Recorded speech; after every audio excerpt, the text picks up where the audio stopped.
Assalamualaikum warahmatullahi wabarakatuh. Yang kami hormati Pak Kabid BPUM, Bu Mar sebagai narasumber dari Sangantru, teman-teman dari bidang BPUM, Bapak Ibu sekalian yang tergabung dalam komunitas Bank Sampah.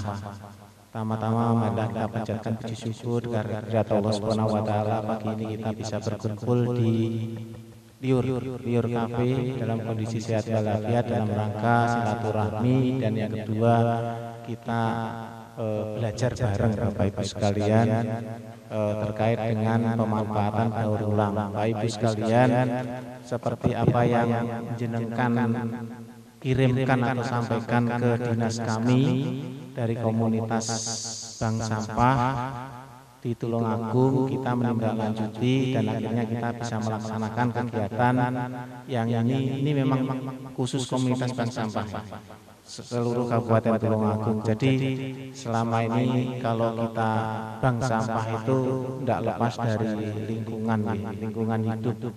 Nah, saya pernah juga di lingkungan itu kerja di dinas lingkungan 2 kali, yang pertama sebagai staf, yang kedua sebagai sekretaris. Kadang-kadang ya memang lingkungan itu cara pandang. Biasanya lingkungan hidup itu dipandang sebagai suatu kondisi yang insidentil. Dengan percaya apa enggak, begitu ada longsor, begitu ada banjir, begitu ada apa yang disalahkan mesti lingkungan, ya kan? Mesti ada, waduh lingkungannya ditebangi dan sebagainya. Tapi kalau kita berbicara lingkungan, itu biasanya kita ada 3 tahap. Jadi prakonstruksi, konstruksi, dan pasca konstruksi. Prakonstruksi itu suatu kegiatan dilaksanakan sebelum terjadi. Kita itu harus ada suatu kajian lingkungan, itu baik dari SPPL, UKLPL maupun dari AMDAL. Bagaimana dari sisi ekonominya, sosialnya, dari sisi fisik, dari sisi biologinya, itu bagaimana? Itu berupa apa? Dokumen itu tidak ubahnya kalau di kabupaten itu ada namanya RPJMD. Dengan RPJMD itu suatu dokumen yang dipegang oleh Bapak Bupati untuk melaksanakan kegiatan selama 5 tahun ke depan. Jadi Pak Bupati itu melaksanakan kegiatan dan harus berpedoman pada dokumen tersebut. Di dalam dokumen tersebut ada indikator-indikator kegiatan yang itu nantinya disesuaikan di lapangan.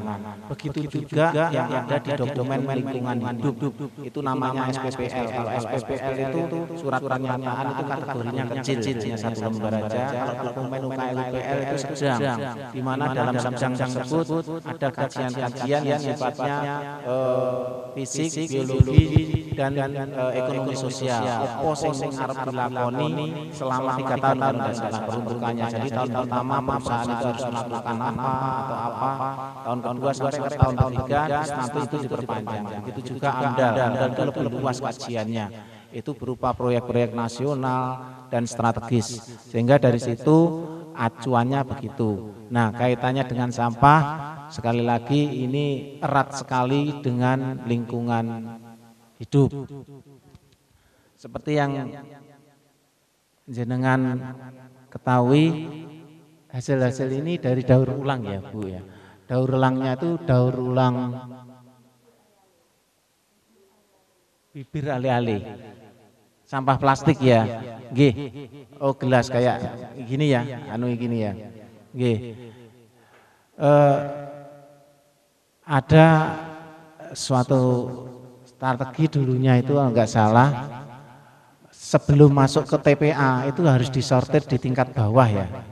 Nah, di tingkat bawah itu salah satunya berupa ini ya. Berupa ini nantinya dengan adanya sampah-sampah ini kita memang tidak lepas dari 3R ya. Reuse, reduce, dan recycle. Dan ini adalah recycle-nya. Recycle itu bagaimana memanfaatkan daur ulang sampah ini nantinya akan menjadi sesuatu yang bernilai ekonomi. Kemarin yang ke dinas bersama Pak Kasubsinya, Pak Rudius itu dari komunitas Paku Bangsa. Nggih. Kemarin sudah diskusi dengan kami Pak Ibu, sekedar informasi saja.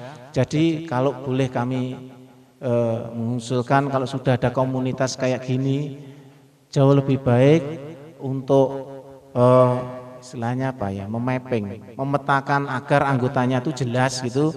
Kami kemarin mengusulkan untuk dibentuk suatu koperasi.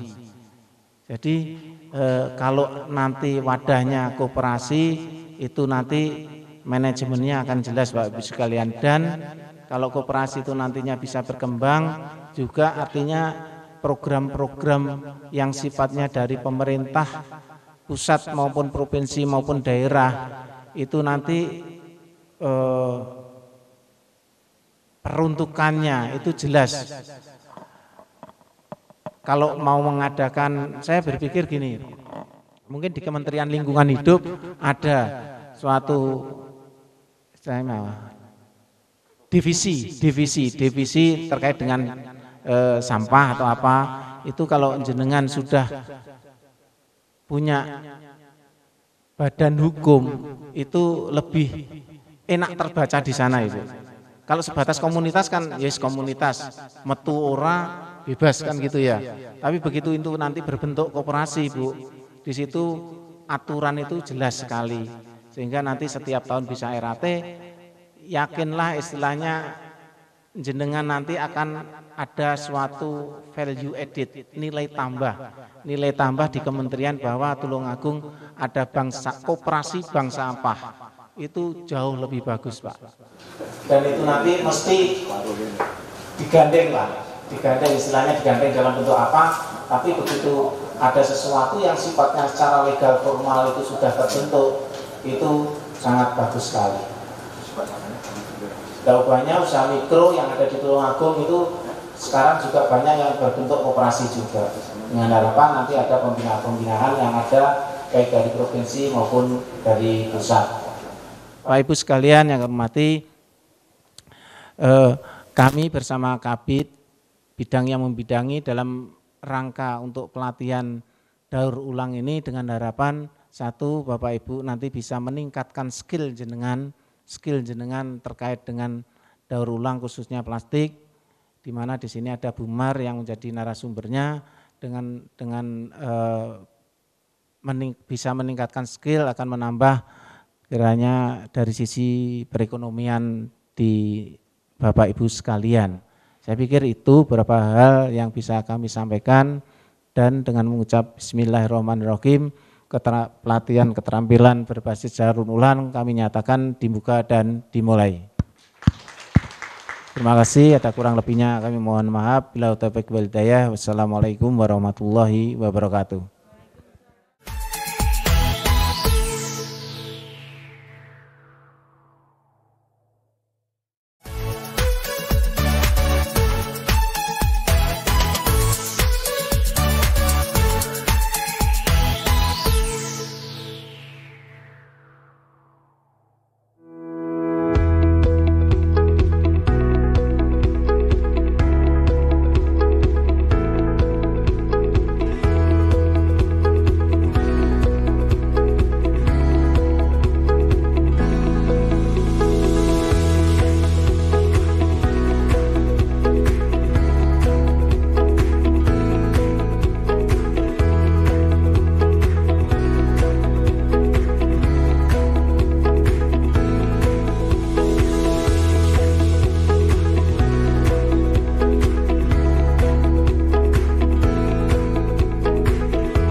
Dinas Koperasi dan Usaha Mikro Kabupaten Tulungagung kembali melaksanakan pelatihan keterampilan berbahan baku dasar daur ulang dari minuman gelas dengan tetap menerapkan protokol kesehatan di masa pandemi COVID-19. Para pengrajin ini memilih bahan baku dasar dari minuman gelas karena bahan bakunya sangat melimpah di sekitar kita, sehingga dapat dimanfaatkan menjadi barang kerajinan yang siap jual untuk membantu meningkatkan ekonomi keluarga.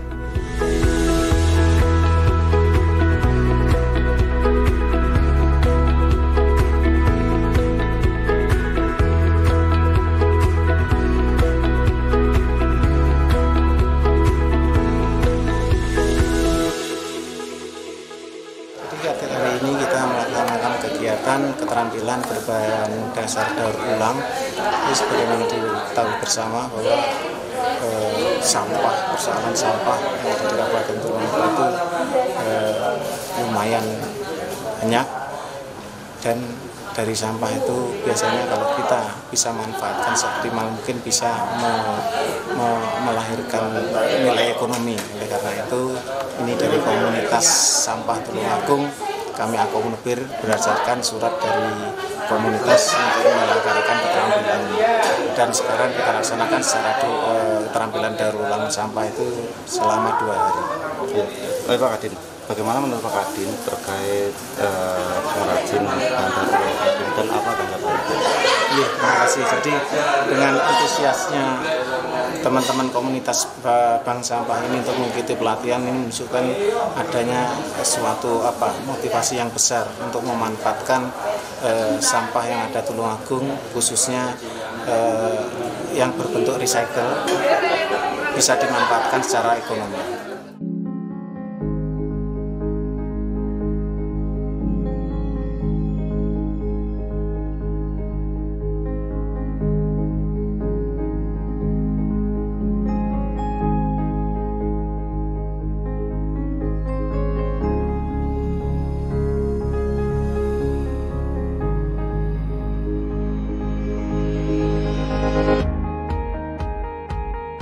Kegiatan keterampilan dari bahan baku daur ulang ini dilaksanakan selama 2 hari di Liur Cafe dan Resto.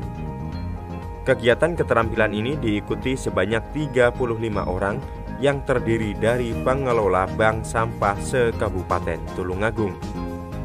Kegiatan pelatihan keterampilan ini bertujuan untuk membantu meningkatkan ekonomi masyarakat, khususnya bagi pelaku usaha kerajinan berbahan daur ulang.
Tidak bisa kita pada masa pandemi ini berdampak secara ekonomi.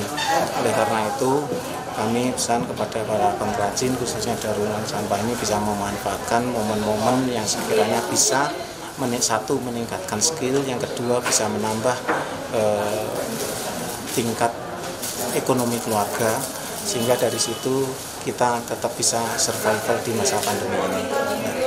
Ya, pesan dan harapan ke depannya Pak? Ya, pesan kami dan ke arah depannya ini berdasarkan tadi diskusi sebagian dengan para pelaku ini menghendaki adanya kelanjutan dari pelatihan ini. Kami juga mengapresiasi dalam suatu konteks APBD dan insya Allah nanti di 2021 ada kelanjutan kegiatan semacam ini. Karena raw material atau bahan mentah yang ada di sampah ini masih sangat besar untuk dimanfaatkan secara ekonomi. Saya pikir itu.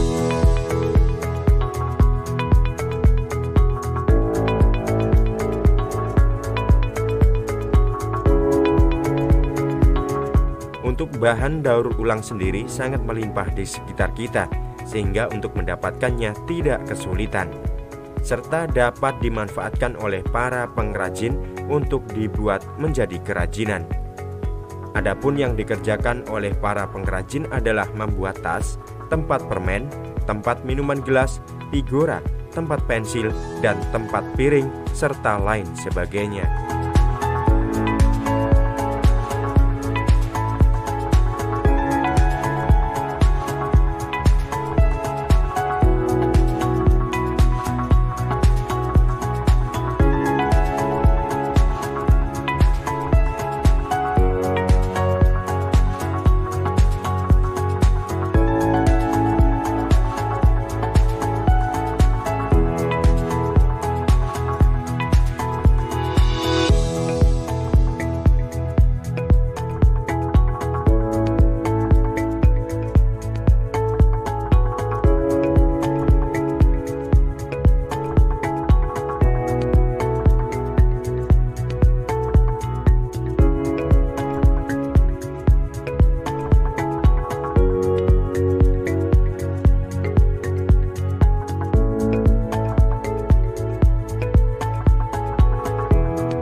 kerajinan ini Bu ya, dapat ide dari mana Bu? Ide dari kita sendiri, semua dari kita sendiri, dari ide-ide kita sendiri, tidak ada yang mencontoh orang lain. Begitu Bu ya. Ya Bu, untuk membuat kerajinan ini Bu ya, bahannya dapat dari mana Bu? Dari bank sampah. Sekarang di Tulungagung banyak bank-bank sampah, jadi kita kerjasama dengan bank sampah yang ada di Tulungagung. Ya. Kenapa memilih bahan dari minuman gelas Bu? Karena banyak tercecer bekas minuman teh gelas, jadi saya memanfaatkan itu semua untuk kerajinan yang ada. Dibuat menjadi apa saja Bu? Ada tempat aqua, tas belanja, tas jalan, tempat pensil, tempat bunga. Iya Bu, untuk membuat kerajinan ini Bu, apa saja yang diperlukan Bu? Yang diperlukan tempat minuman gelas, pita, untuk pemanis juga pernak-pernik yang ada. Ya. Terus untuk pemasarannya sendiri Bu? Kalau pemasaran saya cuma ikut dinas-dinas dan pameran-pameran yang diadakan dinas dan menerima pesanan. Untuk pameran Bu ya, itu di wilayah Tulungagung atau di luar Tulungagung Bu? Di Tulungagung ada, pernah juga ke taman ini setiap tahunnya, juga pernah ke Bali dari dinas. Untuk jumlah anggota Bu? Semua saya kerjakan sendiri, tidak punya anggota. Iya Bu, peran serta dari dinas koperasi Bu seperti apa Bu? Peran serta dari Dinkop mendukung sepenuhnya kerajinan yang saya buat. Harapannya Bu? Harapannya bisa memasarkan sampai luar negeri.